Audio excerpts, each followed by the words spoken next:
First thing I want to show you is my beautiful snare drum. Before I do, we should talk about safety.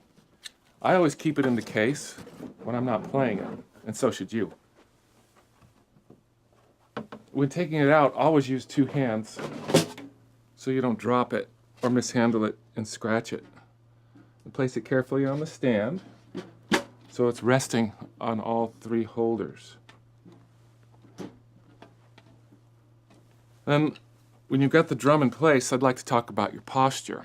Stand up straight, arms at your side, bring them up about waist high, and then you're ready to play. Now the snare drum is extra cool because it can be a tom-tom or the snare drum sound, and composers write for both. I'm going to demonstrate a little bit of snare drum playing, and then we'll talk about putting the drum away.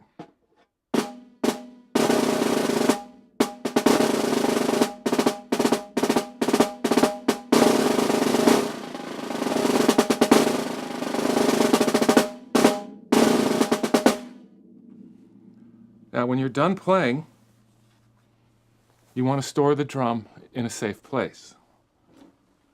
And for starters, that's the case. Using two hands.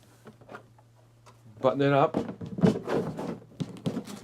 And then you want to store it not on a chair, not on top of the bed, maybe under the bed or in a corner, because you don't want the dog, your little brother, your sister knocking it over. And then it'll be there in good shape for you next time.